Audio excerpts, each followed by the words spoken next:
If we could all take our seats, please. So, City Clerk, if you could please let the first person go. Whoever's up first.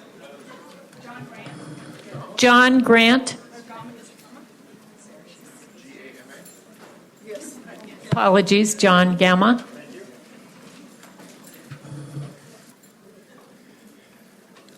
Good morning. Dear Honorable Mayor Hall, City Council, and Planning Commission, my name is John Gamma. I represent concerned citizens in the Ocean Walk development near Ponto Beach. This is my first effort in addressing you, so bear with me as I will be reading most of what I want to convey to you so that I don't miss any salient points and I can speak succinctly.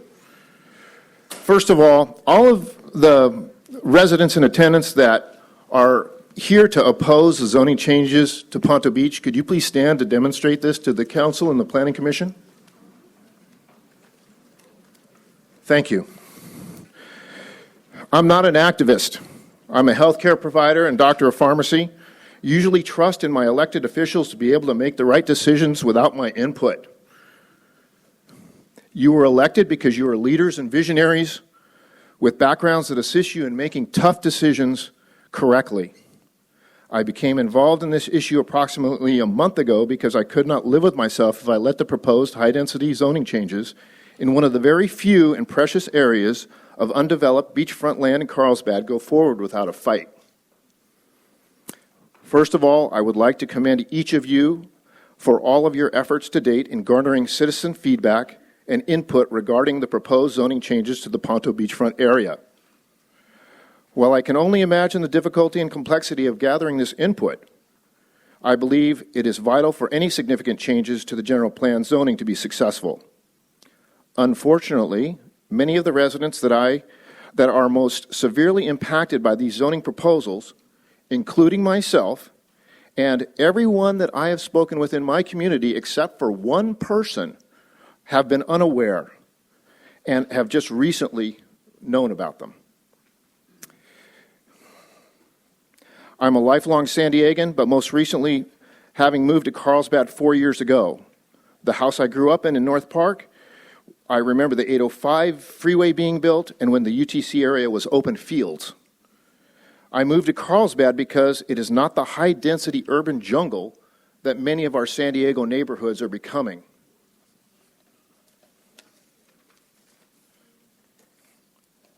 The people that I represent are in severe opposition to these zoning changes for the following 6 major reasons. The increased densities proposed are inappropriate and contradictory to the 2007 Ponto Beachfront Village Vision Plan that was worked on extensively by most of you at the table. This plan, while not perfect, had received appropriate public input and was approved by the City Council and Planning Commission before being rejected by the Coastal Commission due to minor requests for more specifics on some parts of the plan. The highest zoning density in the 2007 Ponto Beachfront was termed high density at an R19 designation. And the current proposal is for some of these areas in the Ponto Beachfront to be R30 in regards to effectively doubling housing densities. This R30 zoning designation, as you know, is the highest density in the city of Carlsbad. Also, after this morning's presentation, I learned that there's an MU zoning being employed to these zoning changes. This zoning doesn't exist now. How can you approve a zoning that hasn't been defined and presented to the public? It also includes on your website the provision of 150 very low-income units for affordable housing. I understand that you are between a rock and a hard spot where you decide to put affordable housing. However, I would propose that it makes much more sense to put high-density building and affordable housing not in a residential area near the beach, put it someplace where there's public transport, where there's employment opportunities for the people that would qualify for this housing, and put it where they have the ability to afford the housing you're building and proposing. inappropriate structure heights above the current 35 feet from existing grade limit, lack of necessary infrastructure to support these high density of housings being proposed, traffic, parking. Parking is already a tremendous issue in this area. You can go to this area of Ponto Beach on any weekend, any time, and see that the current Ponto Road is packed with cars. There's nowhere for people to park. If you're going to put high-density housing in there, where are the people that live there or come to visit those people park? There's not a traffic plan that I have seen that would address some of these issues. There's not schools. Schools in the area are already impacted. Pacific Rim Elementary is already an impacted school and cannot accept new patients. Excuse me, I'm a pharmacist. I'm used to talking about patients.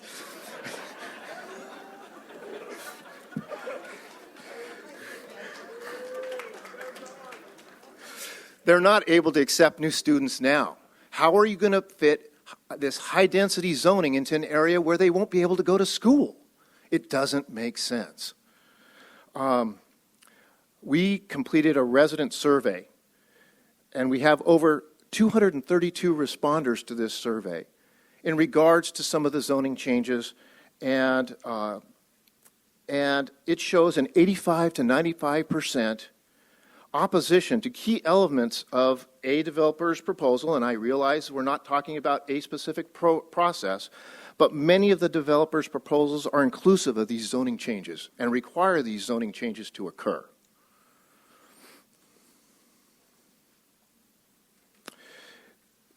The survey also indicated that the majority of the residents in our area, the area most severely impacted by these zoning changes, were and are unaware and are in strong opposition. These parcels in question are our southern gateway into the city of Carlsbad. This is a key area for all of us, not just the people that live there. This is going to be how people will see our city for generations. Do we really want to pack as many people in there as possible? I challenge you, no, that's not the right place to do it. A resident petition signed by over 430, which you have been given a copy of. That number is growing daily in opposition to the, showing that the vast majority are in opposition but uninformed. There are representatives from other communities that will go into greater detail on some of these topics. I'm running out of time, but I have here a one-page advertisement from your publication. This is from the City Council, spring, summer of 2015, Finding Nature in Carlsbad. I'll read it to you. As construction gets underway on some of the last new neighborhoods in Carlsbad, residents may be wondering how city plans to preserve open space for the future. Thanks to our voter-approved growth management plan, a growing trails system, and commitment to habitat preservation, natural open space will always be an important part of Carlsbad's future. Award-winning growth management plan, Carlsbad residents can be assured that our city will always protect open space. In addition to making sure that growth never exceeds the available roads, libraries, parks, and other infrastructure needed to ensure the quality of life in Carlsbad remains excellent. That's because in 1986, voters approved the growth management plan, which limits the number of new homes in each section of the city. We are quickly approaching those limits, meaning soon residents will see fewer homes being built. The plan also ensures that nearly 40% of Carlsbad is preserved as permanent open space, more than twice the average of our neighboring cities. I commend you. This is fantastic. I ask you to live up to this.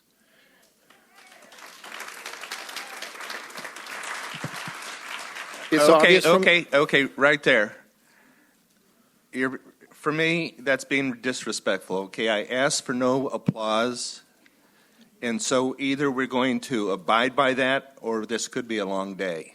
You're taking out of this man's time with your applause. You're costing him some of his time that he can speak. So I ask you, please, let's be respectful. And I also acknowledge your item that you said you referred to in the petitions, along with many others are in this document. Thank you. Go ahead. I only need one more minute. It's obvious from this morning's presentation that there's a lot of shifting with the housing bank. It doesn't seem like we really have a good feel for how that's going to occur. I know you're between a rock and a hard spot. I recognize the state requirements for affordable housing, but challenge you to find areas with existing public transportation, employment, and infrastructure rather than place 150 of these units in a primarily residential area. Thank you very much. I have 6 seconds. No, you don't. You're done. Thank you. Wow. Next.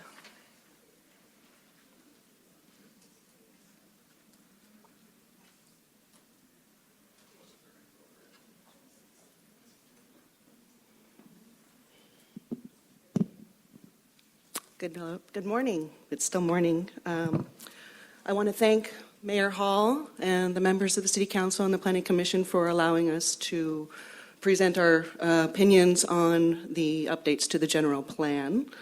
My name is Christine Crowley. I have been a homeowner in Carlsbad for close to 17 years. I've lived in many different communities within Carlsbad. My husband and I are also small business owners, employing over 100 people, many of whom live and reside and enjoy the benefits of Carlsbad. So today I want to speak to the essence of what it means to be a citizen of Carlsbad. When we are in the midst of our travels, whether they're domestic or global, whenever we're asked where we're from, we always say Carlsbad. We don't say Southern California. We don't say San Diego. We say Carlsbad because we are incredibly proud to be here.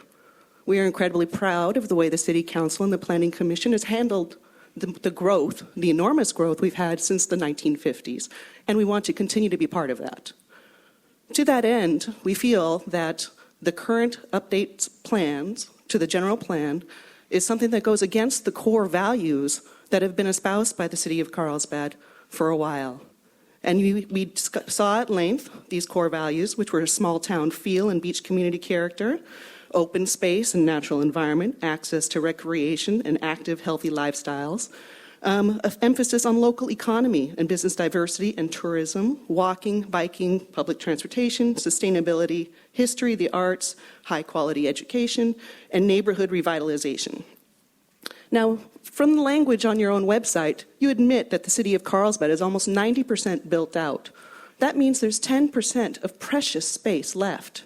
So rather than focusing on the sterile algorithm of a housing bank to apply to some of our most pristine resources, especially the coastal regions, I implore you to really understand how valuable the intangibles are to us.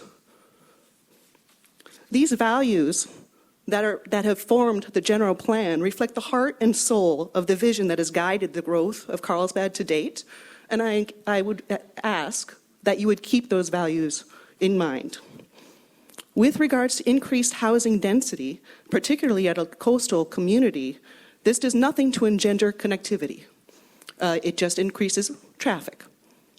It decreases parking availability and decreases access to recreation for many of the citizens who do not have the good fortune to live near coastal regions.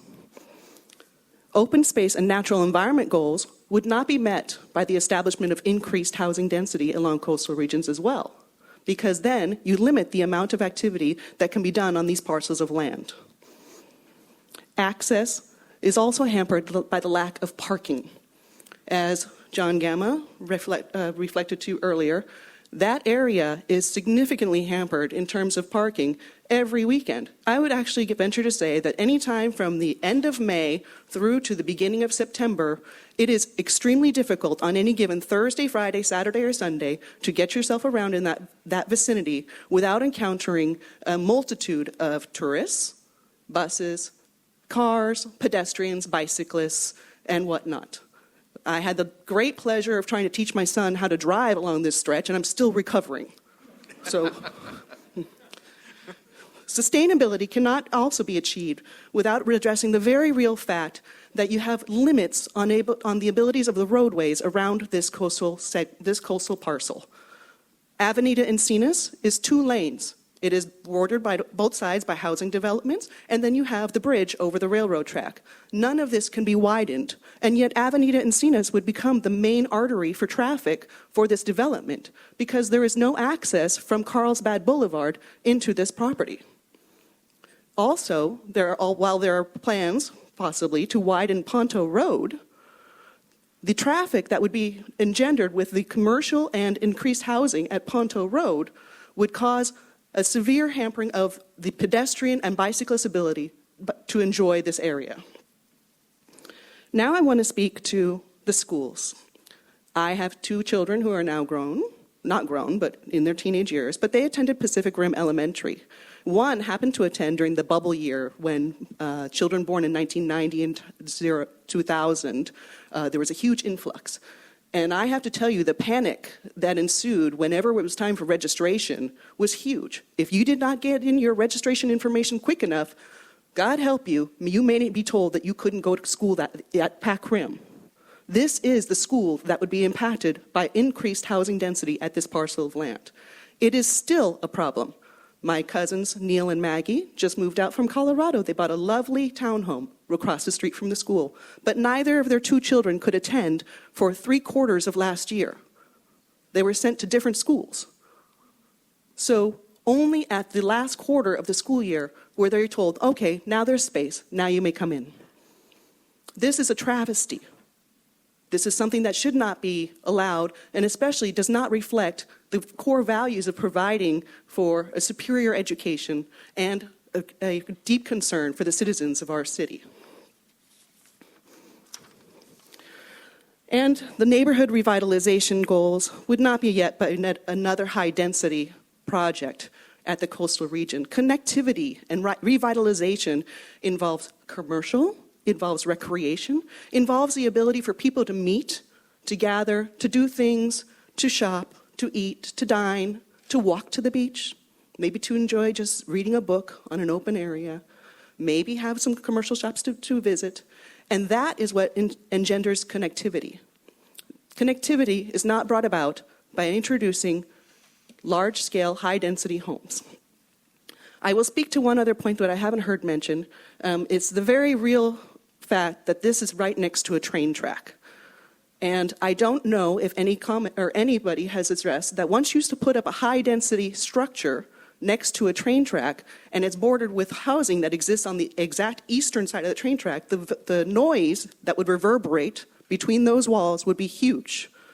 And I know this for a fact because my sister when she was establishing a young family, lived in Carlsbad Village in an apartment building exactly on the west side of the tracks. On the east side of the tracks was another apartment building.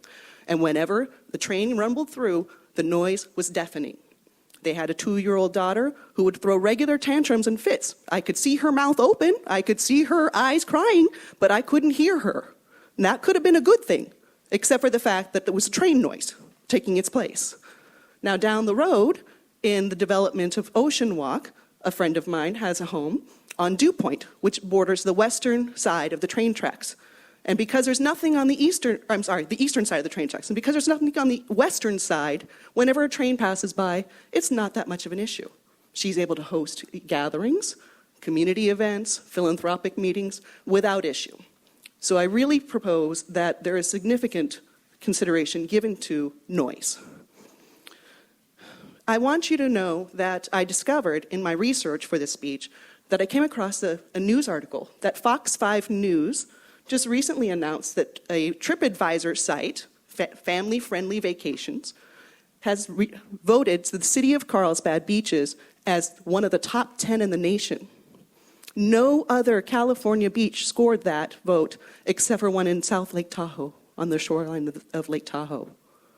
It is so important to understand this jewel that we have and the criteria that this website used to gauge which beaches would be given this special designation were beyond clean, safe beaches. They were looking for places that offer well-rounded experience for families, accommodations, dining and entertainment within close distance of a beach, and plenty to keep the whole family entertained while in town. That is what I imagine this southern end of Carlsbad to be. The northern end reflects that very well. the southern end deserves just as much. I thank you for your time. Thank you. Next.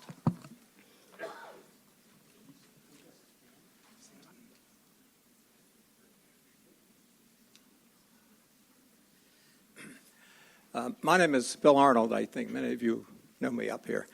I represent Rancho Carlsbad. For the audience who don't know, we're a 500-home gated senior community on El Camino Real. We're very conscious of the traffic going up and down. I oppose one of the measures, and we approve one, and we oppose another. BJ Basin, you're assigning 94 units. I think it makes a total of 104. We happen to own the property. We're not going to develop it, but somebody else will. But it's going to be mostly affordable, most all of it, according to the people we're talking to. So we're doing our part that way. We're also helping out in mobility and air pollution. It's interesting, 500 homes. We have about 125 golf carts. Principal means of transportation for most of the people. It's our own private street, so we can get away with that. What we don't like is the Robertson Ranch, parcel 22.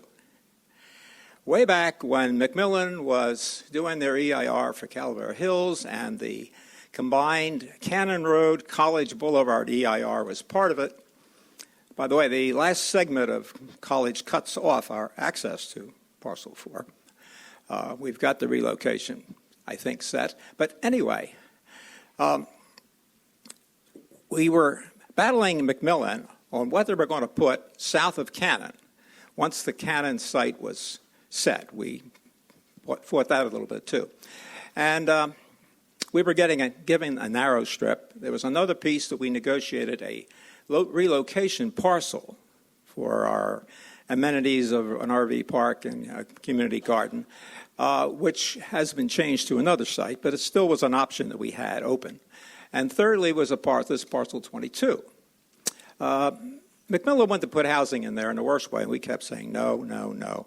As the recession came along, McMillan sold their interest, and Brookfield, who were a silent partner, stepped up and actually are the ones who are building and almost built out Robertson Ranch East. Anyway, in our negotiations on a couple of points, we finally got McMillan and then Brookfield to agree that PA 22 would be zoned office. And that was put through the process. It went to the Planning Commission. They approved it. And, of course, there's no market for offices. Well, guess what? They're talking about housing again. We fought that battle in 2008, 9, and 10. But, nothing's forever. Understand, we're a senior gated community. Our lifestyle to us is very important. We've had a lot of development and highways encroaching on us, but we've been successful so far in keeping that little piece of paradise to ourselves. Our property values have been increasing very nicely. 500 homes, average value, we're probably worth $200 million.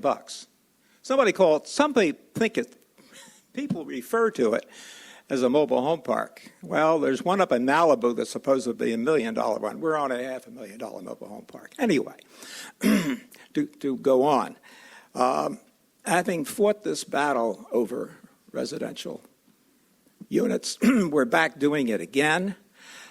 We strongly oppose it because we have at least 35 homes that back up on that site. We have quiet time. We don't let a developer in until 8 o'clock, and they have to stop work at 6. Whether he's a gardener or whatever he's in there for. And no work on Sunday. You can have a dog, but if there's a barking complaint, the second one, the dog goes. And we have, you get fined if you violate the rules. So we have coercive action we can take. We have no control over a development on our borders. That's why we didn't want residential. It impacts our lifestyle. Now, there was some talk at one point about senior housing.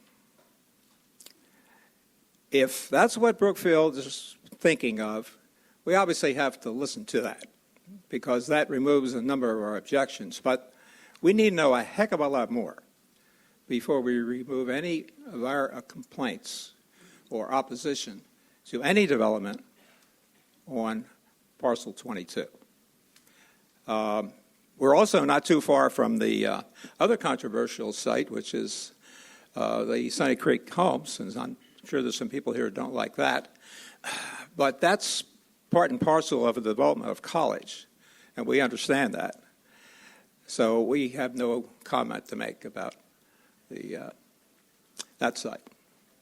Okay, that's it. Thank you for your time. I'll give a little more to the rest of the people.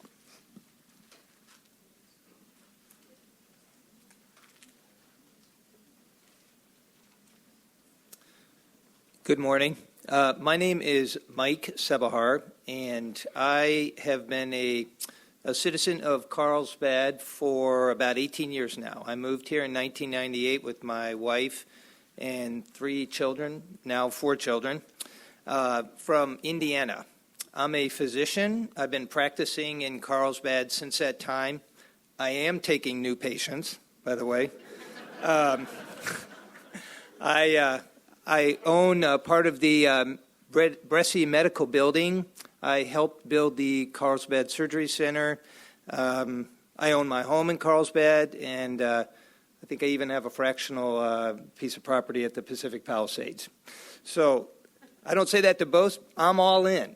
I love this community, and I feel very, very grateful to have moved here from the Midwest and literally just pinch myself every day that I live in this area. And one of the reasons that I pinch myself is definitely the beach, but another reason is because of the service of people like this commission and our city council. I really honestly feel like you and your predecessors have done an incredible job of managing this city and balancing this city for many, many years. And it's really a lovely place to live. I'm actually here, though, not just to talk for myself, but I'm representing I am one of the co-chairman of the Ponto Beachfront Development Review Committee from the San Pacifico community. So that is a community of, nobody seems to know, it's 400 to 500 homes probably. And we have formed a committee which has been sanctioned by our master board. And I'm here to talk to you a little about how we feel about this project as it pertains to the Ponto area. Now, as you know, I'm going to show some mercy here and not go over some of the details, but we did have a survey. Well over 200 people filled out this survey.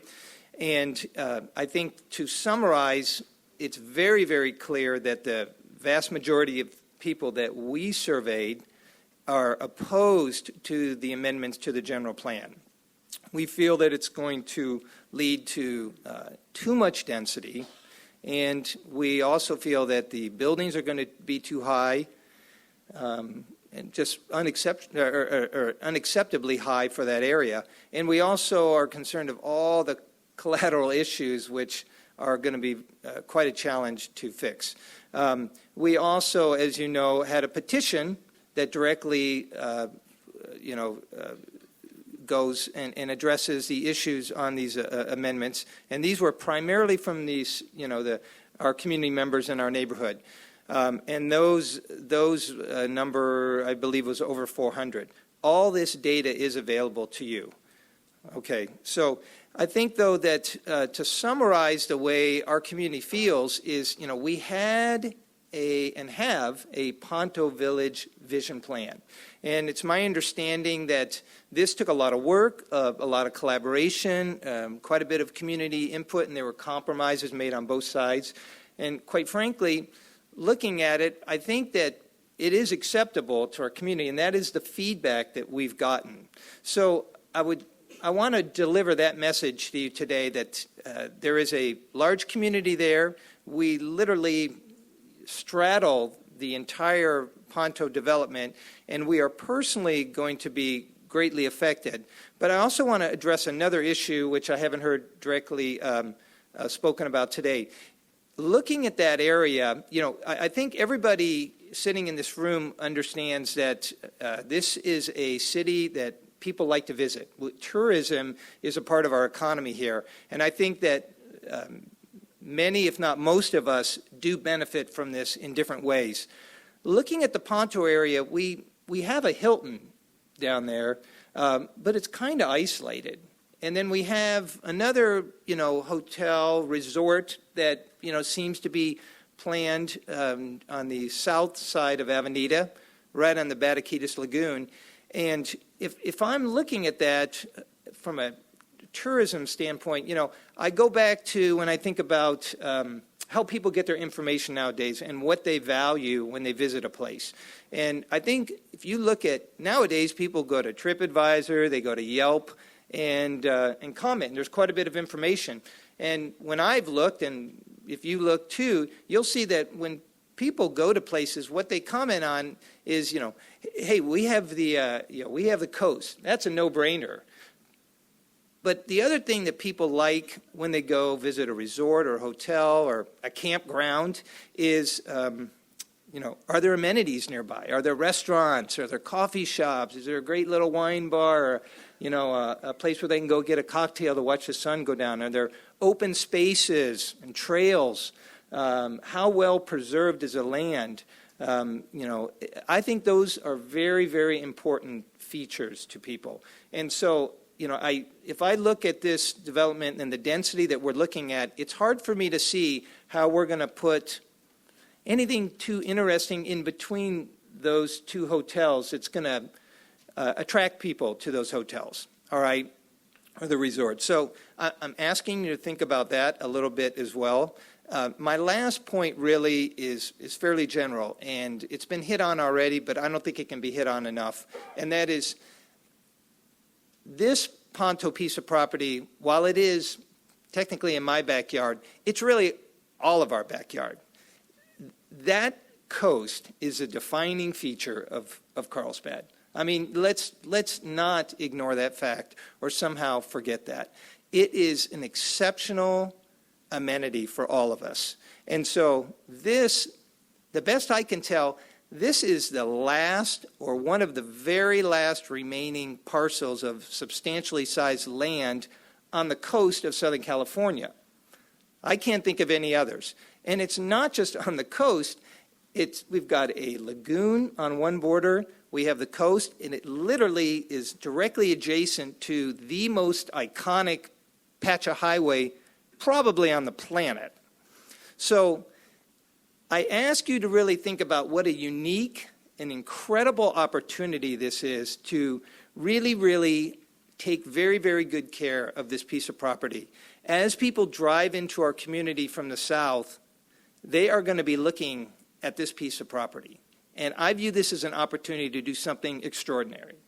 And I think that right now, with these general plan amendments, it's going to allow for development that I have a hard time seeing how that's going to lend itself to a project that I'm talking about and that our community seems to feel is most desirable. So I would ask you, I would actually beg of you, as you kind of think about, as the stewards of this property, as you think about this, go over and take a look at that piece of property and think generations down the road what you want your legacy to be and how we can do something exceptional with this piece of property. I thank you for your time.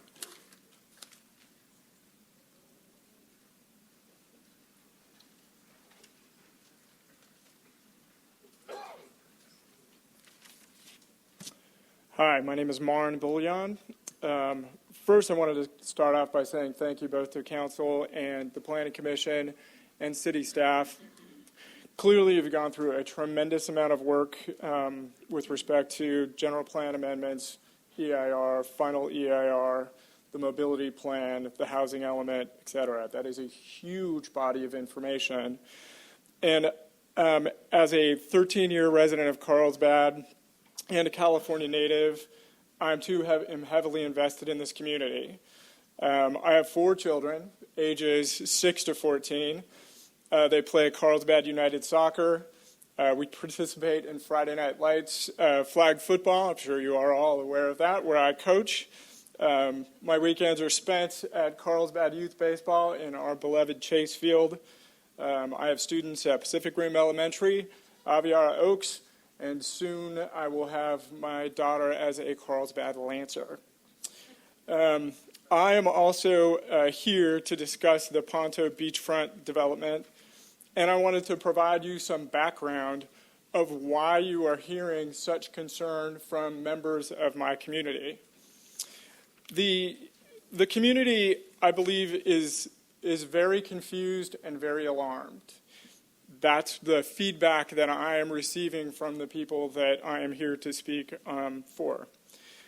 They understood once upon a time, as we went through the documentation of how the current general plan came to be in our own layperson way. The Poinsettia Shores Master Plan was approved once upon a time in 1996, some 19 years ago. We understood that there were several amendments to that that were put forward and then were discarded or withdrawn. Some of those included hotel and timeshare uses along that land. Some of them were for other items, the Rosalina Trail Amendment, additional residential at the same location, and the last of which was a Ponto area specific plan, right? A mixed use project consisting of residential, commercial, and retail uses. That last piece was withdrawn in August of 2004. The major construction for this particular area took place someplace between 1996 and the year 2000. I came along post to that construction effort. Many of my neighbors and fellow community members were the first people in just after the framing was done and purchased their houses before that construction was complete. They bought into the Poinsettia Shores master plan idea. When that was discarded, the last amendments to it, the Ponto Beachfront Village Vision Plan was born. The initial representative workshops and property owner workshops were conducted sometime in the year 2003.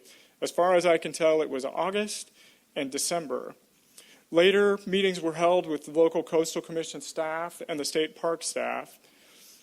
A final community workshop and a final draft was presented roughly in August of 2004. And the Ponto Beachfront Village Draft Vision Plan that we have all seen is dated May of 2005. From 2005 to 2007, an EIR, a general plan amendment, a local coastal plan amendment, and discussion items were drafted and completed. And Planning Commission passed and adopted it in September of 2007, and Council passed and adopted those documents in December of 2007. The Coastal Commission denied the local coastal plan amendment in July of 2009. From what we've been able to read with respect to the Coastal Commission denial, the items that were up for discussion with Coastal Commission were relatively modest and did not necessarily contain land use elements that we are most concerned with. Our community is a bit confused because of the overlap in the timing of these pieces. The Envision Carlsbad piece began to occur in 2008 and 2009 with its initial outreach, and the community feedback report that is included in the documentation that's before you was produced sometime in March of 2012. And the general plan has been working off of those documents since then. I think that our community, at least in our specific area, still has been thinking for quite some time that the Ponto Beachfront Village Vision Plan was the document that was going to be placed in the general plan amendment. We are significantly concerned when we see that the general plan amendment documents include residential densities as high as R30. Although the Ponto Beachfront Village Plan is an imperfect document, it's difficult to understand, for example, in the townhouse neighborhood, whether the intent was to place 12 units per acre or a maximum of 23 units per acre. Different portions of the document suggest different things. Currently, as we understand from the general plan amendment, particularly its figure 2.1 of the draft, the minimum density would be 23 development units per acre, and the maximum density would be 30 development units per acre on just the townhouse portion alone. That would be an increase of some 57%. The general plan amendment states the R30 designation. The housing element states the R30 designation. But some of the other documents that have been presented today don't match up with those figures. We're unclear and confused as to what the actual idea is today. Similarly, we're concerned about the mixed-use center. We're concerned about what was going to be a village hotel, a live-work area. The Garden Hotel has been constructed, but the Garden Hotel is much larger than was originally contemplated. We're not completely clear how the balance of that is going to lay out. In short, our community is pretty confused. We feel that our previous efforts and understanding have been confused and are forgotten. We do not support R30 designations at this location.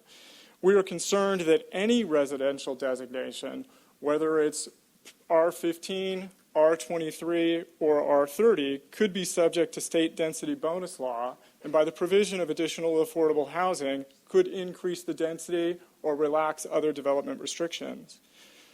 We'd like to ensure that components of that vision plan are added to the mobility element. The vision plan contemplated 2 additional access points along that Ponto Beach development, which would have enabled residents and shopping or mixed-use commercial and tourists to be able to use Carlsbad Boulevard in different ways than utilizing only Ponto Drive. We don't see any of that on the information that we've been able to receive from the city's website.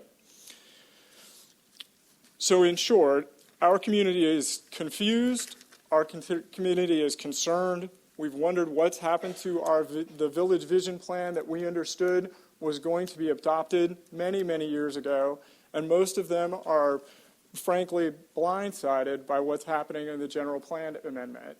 There is a great deal of confusion out there. We would ask that you take the time to not approve the general plan amendment as it stands today. Allow us to raise our voices and participate more fully in the process. We apologize if we haven't participated in a timely fashion, but hopefully from what I've said today, you can understand that we thought our portion was already done. I appreciate your time. Thank you.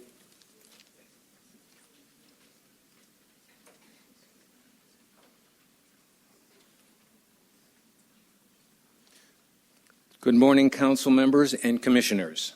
My name is Stephen Gold. 9 months ago, we had an opportunity to move any place we wanted, and we chose Carlsbad. We wanted our piece of paradise. Today, I am representing the Sierra Club, who has approximately 600 members from Carlsbad. There are about 25 of us here today. Most of us are still on the outside. Along with the members of the Sierra Club, we have members of Carlsbad High School Green Club. You'll recognize them because they're the ones without wrinkles. Yesterday, we submitted a letter with our comments on the revision to the Climate Action Plan. As stated in the letter, we would like to thank the City Council for incorporating a number of our suggestions. But today I would like to speak to you about a prominent item that is still missing from the plan: the goal to reach 100% renewable energy citywide. In response to comments, staff stated that the city will reach greenhouse gas targets without the goal, so it's not necessary. Excuse me, but whatever happened to the idea, if you don't set a goal, you don't meet a goal? 100% goal would do much more than greatly increase the likelihood that the city will achieve its mandatory greenhouse gas reduction targets. It's about seizing opportunity. 100% goal would drive adoption of the best available and emerging technologies and the right policies to support them.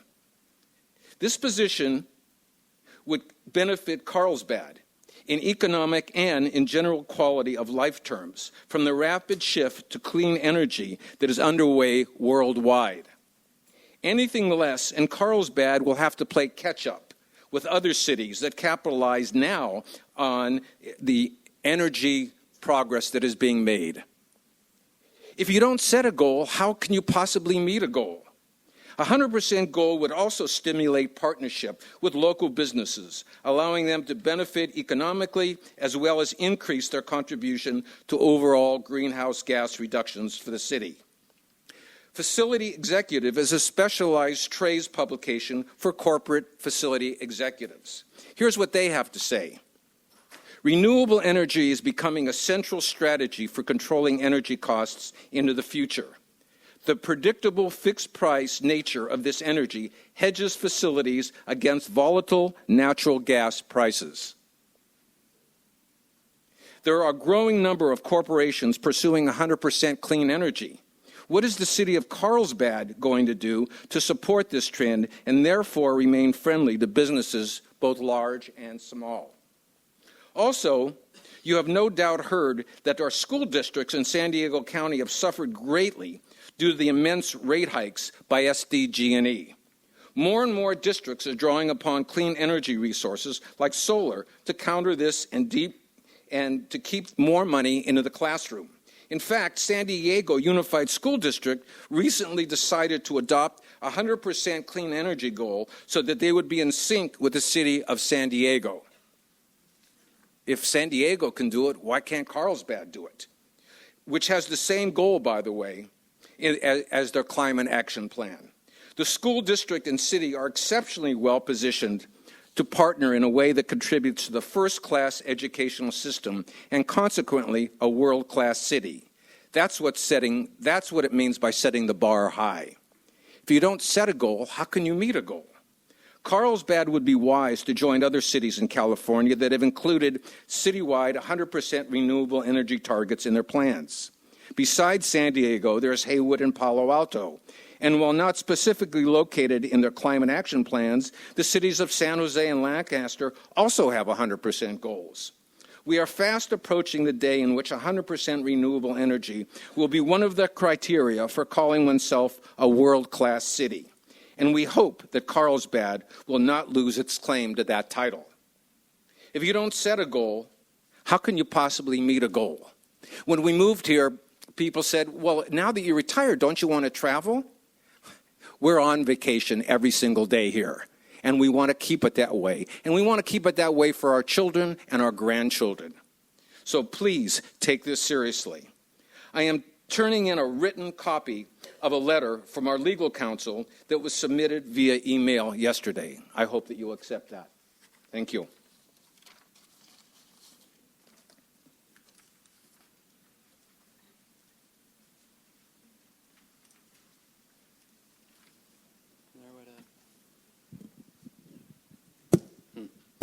There we go.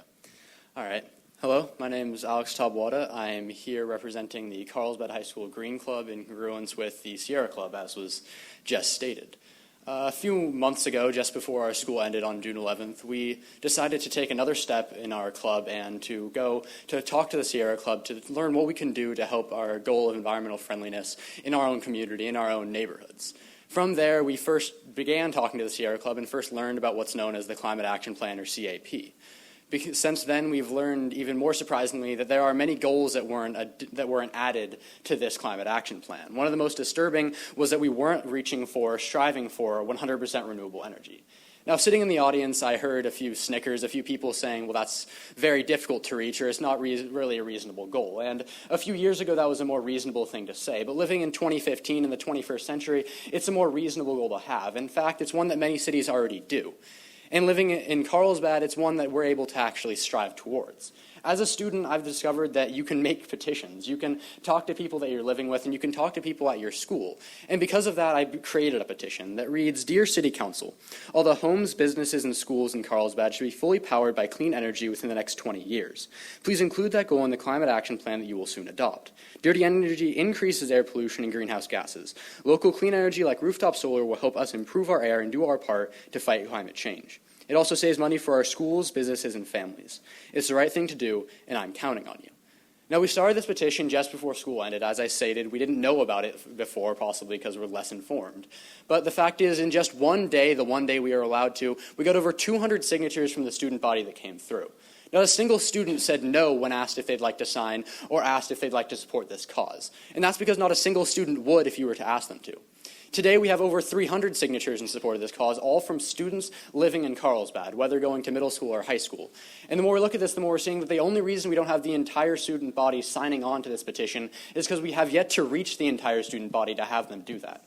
You'd be hard-pressed to find a single student living in Carlsbad that doesn't entirely support this cause. Well, hard-pressed to find someone under the age of 25. And the fact is, green energy is going to be more important as we continue. Fossil fuels are not only an aging technology or an aging use, but they're one that's soon to be expired. We cannot continue to rely on energy that's going to go away eventually. We need to be using what is, by definition, a renewable energy, even in its name. Like the previous speaker said, 42 school districts recently complained to SDG&E in February, complaining about rate hikes of over $1 million in just the last 3 years. This isn't only the students that are complaining and attempting to have you make a change to your climate action plan. This is the schools seeing that there already is a problem in the way that we're getting our energy, in the way that they're having to spend their money. They can spend it on the students that need this money. They can spend it on the classrooms that will get an advantage from this money. And we need to move forward having this in our climate action plan. Cities like San Diego, like San Francisco, Santa Barbara, San Jose, Palo Alto, and even Los Angeles have all already included this in plans similar to the Climate Action Plan or in other plans alike. They're already showing us that it is very possible and not only likely that we'll be able to reach this goal in the future. They're showing us that including this in this plan is not doing harm, but rather allowing us to take the charge and to take the chance to make a change. To be a world-class city like we're always claiming to be, like every other speaker before me has stated that we are. But we're not going to be in the future if we're not attempting to strive towards what we already are attempting to achieve and what the rest of the world is already stating we need to. Please support the high school and support the students that support this petition. Thank you. You're a very good speaker. That is a hard act to follow. I'm sorry. But guess what I'm going to talk about? Oh, my God. I think I'm just going to stand here and hold the sign. That does it for me. Whoa, wasn't he impressive? My goodness. Hi, I'm Madeline Szabo at 5338 Forecastle Court, and I'm speaking on behalf of the Friends of Carlsbad Scenic Corridor and the Friends of Sunny Creek and a number of other concerned residents. But I'm going to make your job easy because I have a lot of questions and observations, but I'm going to email it to you with the references, the links and everything, which will show you where we found the information. It'll be the actual links, so it'll make it easier for all of us. And I'll just very top line discuss what we have uncovered. We are concerned about asking you why you're increasing the density of Sunny Creek Focus Area 5 in light of how it will exacerbate with all the other development going on all along out that area, northeast corridor of El Camino. Thousands are being built and planned to be built, but it'll exacerbate the traffic, the congestion, the pollution, the noise, the city services, energy use, and of course the water usage.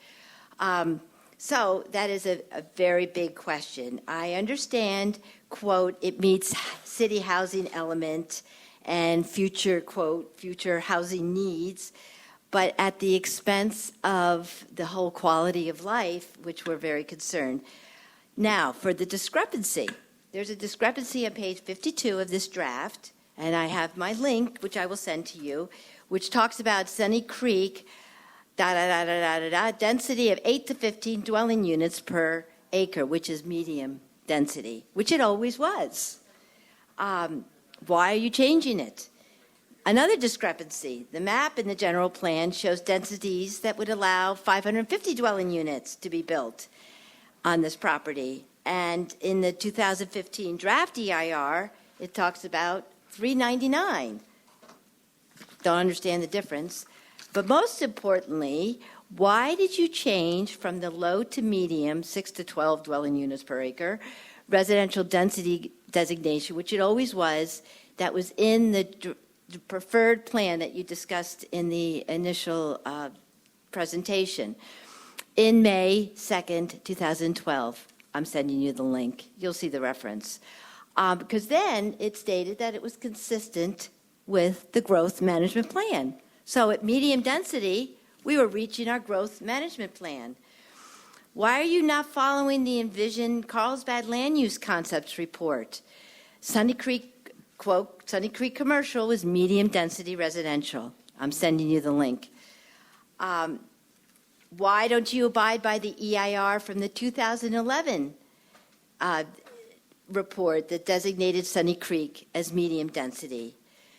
And why did the City Council have to pass on November 5th, 2013, in the resolution, a directive to the planning staff to increase the density on Sunny Creek?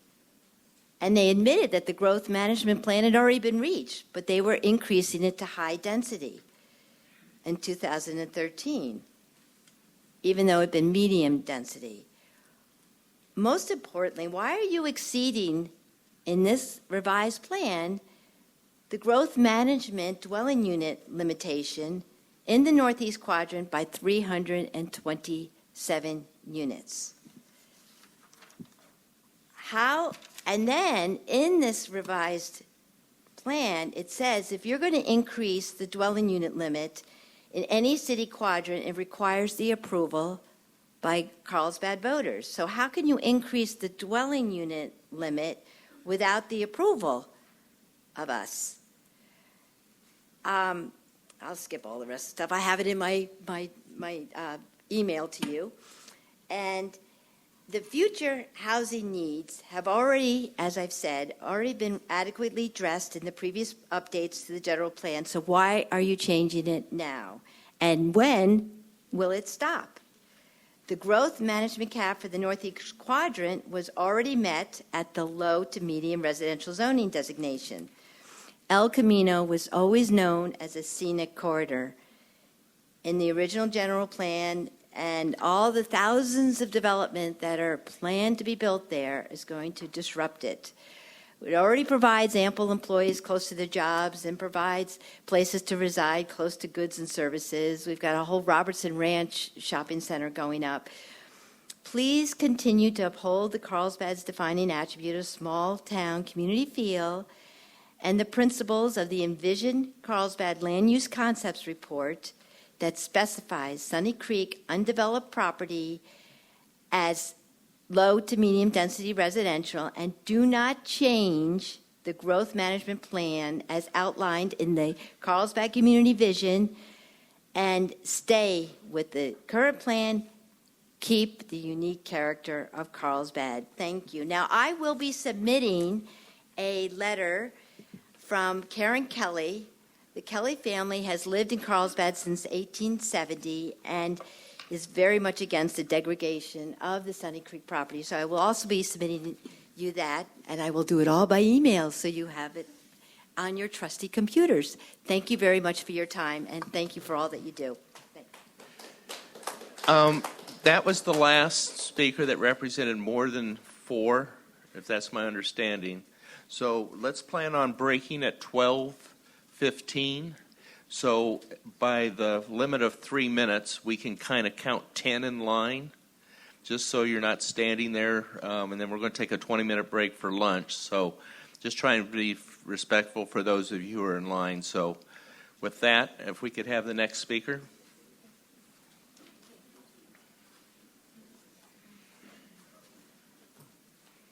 Okay, Mayor, City Council, and City Planning Commission. I'm Patricia Bleha, resident of Carlsbad and taxpayer since 1976, and president of North County Advocates, a 501c3 nonprofit corporation based in Carlsbad. Our mission is to preserve and protect the quality of life, environment, and character of coastal North County of San Diego, especially La Costa and Encinitas, and to expose and oppose the negative impacts of excessive development, increased traffic, increased zoning density, increased intensity of use, pollution, air, water, land, or light, or similar detrimental factors, whether proposed or initiated by private or public entities. North County Advocates still has concerns about your latest draft of the Carlsbad General Plan. These are our broad concerns, and my colleagues will elaborate on each issue. 40% open space, which you have promised for years, must be kept in the general plan. We don't feel you have adequate traffic standards nor enough parks for our ever-growing population. The provisions for dealing with traffic are woefully inadequate. Your water plan does not realistically allow for the growing population and the never-ending projects, and ignores the fact the West is in a long-term drought. And finally, we question how you undercount residential care facilities. Finally, we urge you, and you've heard this before from the other speakers, to include 100% clean energy as your goal in the general plan. We know that Carlsbad prides itself on being a forward-looking city and a leader in the county.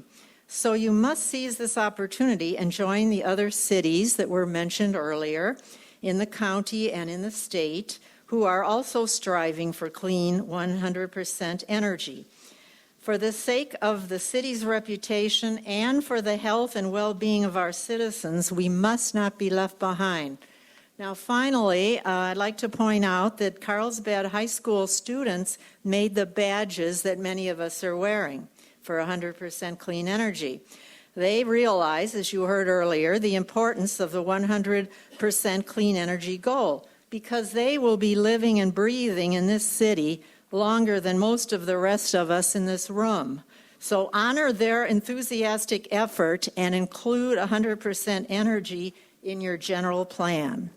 Thank you for your serious consideration of these issues. Thank you.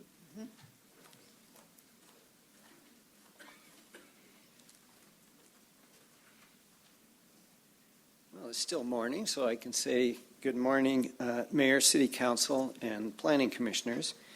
I'm Howard Krause, a homeowner in Carlsbad since 1987. I'm also representing North County Advocates, where I'm the Vice President. I have written comments that I just submitted regarding the recirculated draft EIR, specifically the part about water, Chapter 3.12.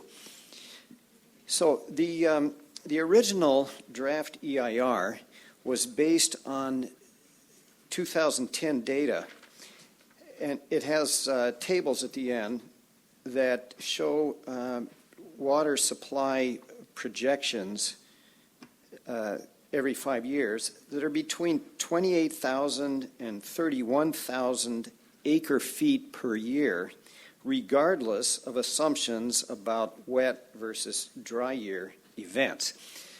That's probably why this was recirculated. And the recirculated EIR starts with the admission that the 2010-2011 winter had way above a normal snowpack. I don't know if anyone's tried to go skiing in the last few years, but since last summer, we've been in a level 2 drought alert, and on April 1st of this year, the governor ordered a 25% cut. And if the San Diego County Water Authority advances to level 3, then no new water meters can be activated. So the recirculated EIR has no actual supply figures for recent years and no projections. It needs to include an honest analysis. But instead, this 3-page, 1-paragraph, redundant, rambling section makes 2 interesting statements here in conclusion. And I'll quote, "The proposed general plan does not conflict with implementation of the SDCWA Model Drought Response Ordinance, and implementation of the Drought Response Plan will ensure that the proposed general plan does not significantly impact the availability of water supplies." So this circular reasoning here is stating that if we get to level 3, there will be a cutoff of any new water meters, And therefore, the general plan can't be implemented, so there won't be any impact on water. In other words, all construction will be halted or sit empty with the drought continuing to level 3. So I would ask, why build if water can't be supplied? I thank you for your comments. Oh, okay. Am I done? Yes, that's what that little red light means. Oh, I'm sorry. All right. Thank you. Thank you. And we have your letter.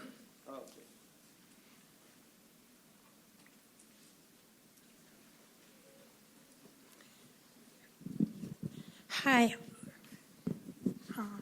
I'm delighted to come and point out to you that cultural arts, both visual and performance, is recognized and continues to be recognized in the general plan, which I generally support. I'm focusing my remarks on the cultural aspects of the general plan as it relates to not only quality of life in Carlsbad, but also how arts brings connectivity to its people and its visitors. So I'm pleased to see that public art has been added as an asset to the city, located in a few places in the general plan, for recognition of public art and its importance and value to the overall experience for the public and the city's land use and community design in those elements. It is a good thing that the general plan includes public art among its assets in its land use documents. And then in the section on transportation, I noted that there is a suggestion to establish a shuttle system, not only in the coastal areas of hotels and business parks, but also include a shuttle to the activity centers away from the coast, such as our libraries where currently our cultural arts are based. It sure is feasible to plan public transportation to those public gathering places away from the coast, where many public activities are held and gathering places are currently located. A shuttle system that provides all public places, goes to all public places, a good thing in this general plan document. But the one thing that disappoints me is that the elements did not strongly address the need for cultural or visual aspects of land use development as an important part of land use planning and design. Aspects like aesthetic design, colors of buildings, compatible landscape, etc., visual aspects of development could have more emphasis in this element titled Land Use and Community Design. This is the spot that more emphasis could be the visual aspects in planning, a need that the arts community has suggested. Currently, as I understand from the staff responses, the city relies primarily on ordinances to address building design, signage, and landscaping in the planning process of just an individual project, instead of creating the idea that the visual aspect might be treated more as an overall objective for an entire area. Visual perspective, sometimes treated as a cultural viewpoint, is noticed by its citizens and visitors alike and can often be overlooked when planning just the square footage of a land use project. So I'd like to see a stronger emphasis on the value of visual aspects in land use and community design. And we thank you very much.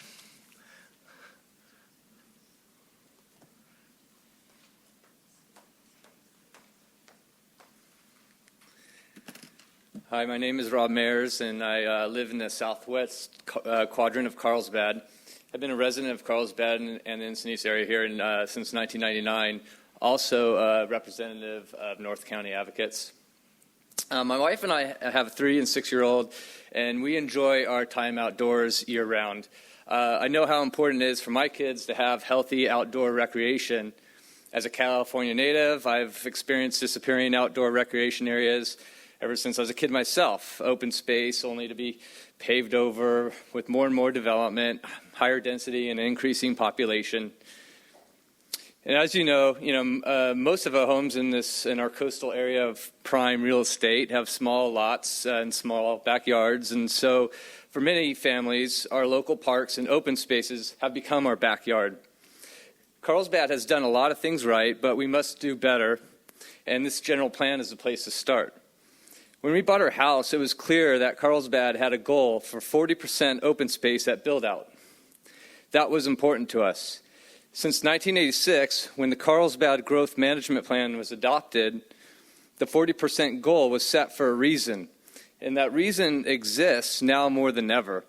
Successful communities, especially in high-density areas, depend on open spaces for a significant part of their healthy family lifestyle.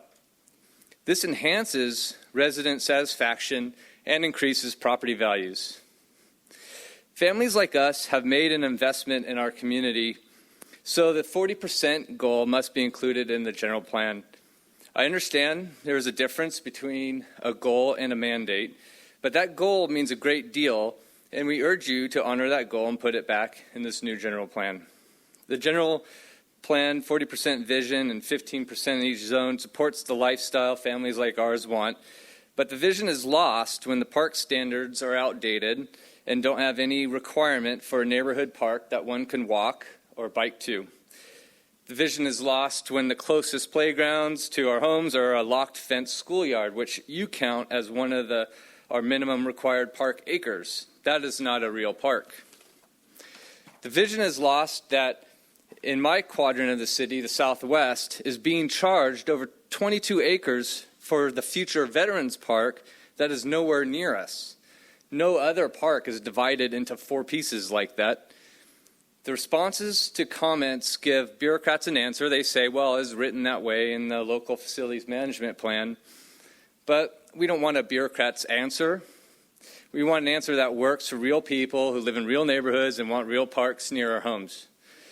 So this general plan update will determine whether Carlsbad becomes the world-class city we want it to be, with open space and parks that match the community's values, that provide And walkable... we thank you very much. Oh, okay. Thanks. Let's not lose our vision.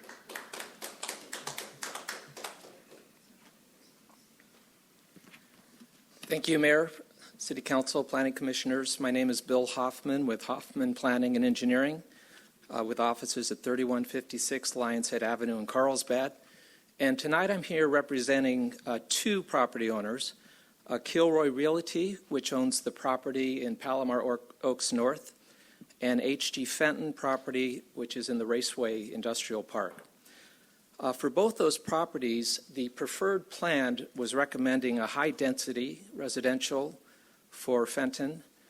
It was proposing office instead of planned industrial for Kilroy. And in both those instances, staff is recommending that they remain planned industrial. And I'm here just to reiterate that we do support the staff recommendation. So that's all on those 2, but I would like to say in general, I think that I've reviewed a lot of general plans. I've been in the business now for 38 years. I think this one is very, very well done, and I compliment your staff, specifically both De Cordova and Jennifer, so very good job. And also, it's really good to see Ron back in the chair there. Thank you.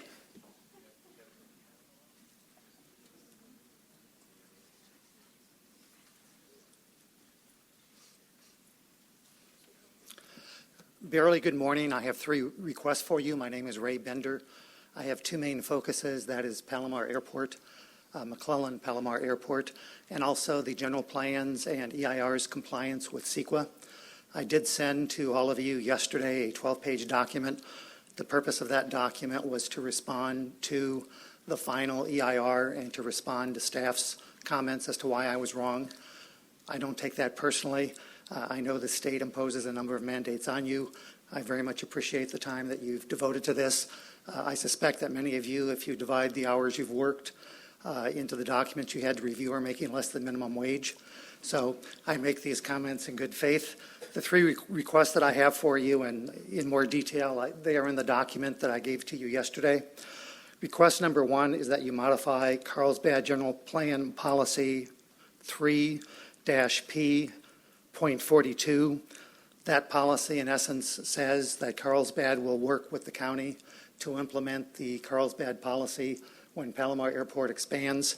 From my perspective, that policy is deficient in at least two major respects. First of all, it does not include any involvement of the public. Secondly, it only refers to implementing Carlsbad policy, not to also implementing your charter, your ordinances, and other relevant laws that you've implemented. So I ask that you make that policy complete with those changes. Request number 2 in the document that I gave you yesterday, the 15 pages, explain from my perspective why the general plan does not satisfy state planning law when you discuss Palomar Airport. I encourage you to pull up your general plan and your EIR on the computer rather than the hard copy document. Search for the word McClellan, and you will find that the discussion of the airport is very, very limited. If you would simply take a look at attachment 1A that I sent to you yesterday, you will see that state law requires more discussion. Also, I've pointed out in those documents that when the general plan and EIR were prepared, it did not use the appropriate air quality modeling system. It used Urbamis rather than Cali Mod. I claim no brilliant find there. I found that out when the FAA received a letter in a different environmental document, and that air quality modeling document was implemented by the 35 California air quality districts in 2011. Finally, my request number 3 is that please explain in some detail why you cannot meet the affordable housing requirement without also complying with reduced density. I realize your plan says we can't do it, but that is a mere conclusion. I would hope if I made a public records request, I would find work showing why not. Thank you very much.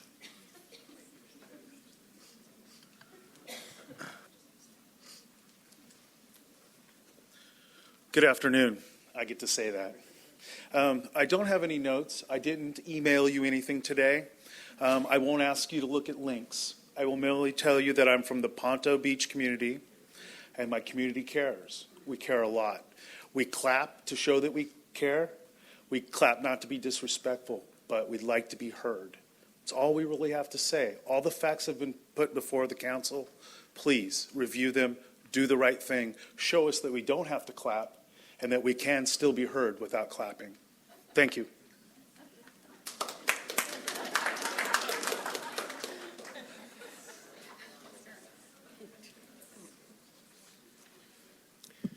Good afternoon, Council, Commission, staff, and proactive Carlsbad citizens.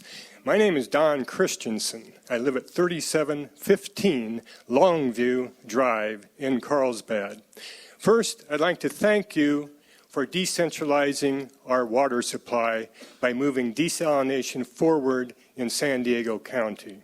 Second, I'd like to encourage you to decentralize our electric power supply. Times are changing. Last century's model really doesn't apply to this century.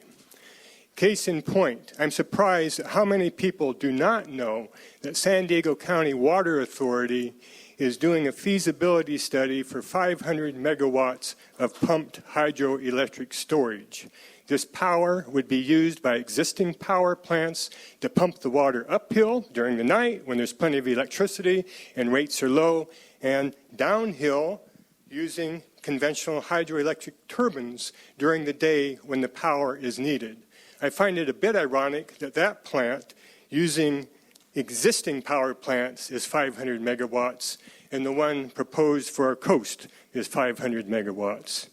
Another example of change is battery storage. You're probably familiar with Elon Musk and Tesla, Solar City, and what they are up to with battery storage. It's a game changer. Another thing that's happening is community choice energy. Community choice energy is up and running in multiple states around the United States, in several cities in California. It would provide competition. For free market thinking people, which I think many here are, competition is a good thing. We currently do not have any competition in our electric power market. So I would very much encourage you to check out community choice energy. We have a lot of potential here. Rooftop solar, parking lots, I think 15 million square feet of industrial rooftop. Those rooftops, most owners think, are a cost. By doing rooftop solar and solar over parking lots, that perceived liability could be turned into an asset. In closing, I'd like to make a general statement. I'd like to be sure that everyone understands the difference between government's responsibility and private sector responsibility. Private sector corporations exist to make money. Governments exist to serve the people, quality of life. Thank you.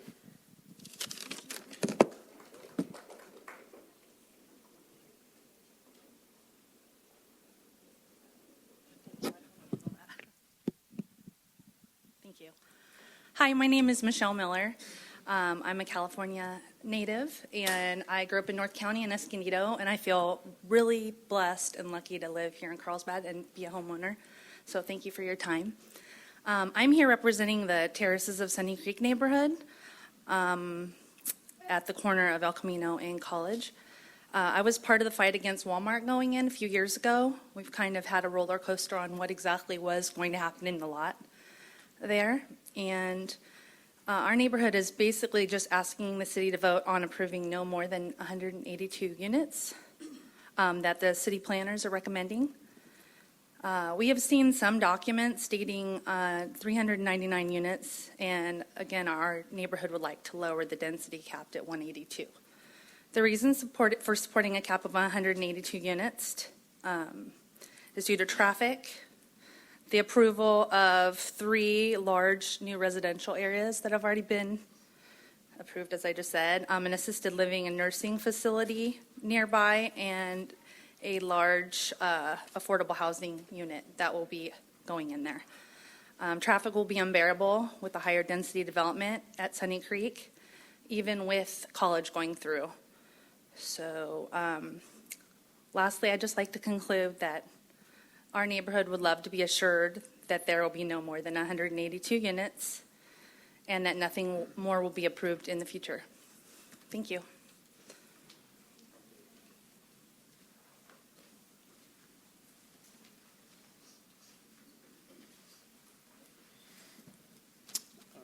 Good afternoon, City Council members and commissioners and staff. My name is Mike McMahon. I'm a resident of Carlsbad. I live in the northwest quadrant, and I'd like to speak concerning the Climate Action Plan, specifically the need for a broad-based community stakeholder group to assist in implementation of the plan. The City of San Diego, for instance, assembled a top-flight team to craft their plan, and Vista's CAP, they've added a public participation section, so they have an implementation stakeholder group that includes businesses, environmental, neighborhood representatives, along with experts in the field such as energy. Carlsbad itself has the Walk and Bike partnership that draws on talent outside the City Hall. But it's good that significant improvements have been made to this Climate Action Plan for monitoring and reporting implementation results. The provisions would be further strengthened by recognizing that implementation of the plan require support, as you've seen all morning, from this participating community that cannot be done just by the city. Establishing a broad-based community stakeholder group would involve the entire community in the success of the plan and would tap additional expertise. Thank you very much.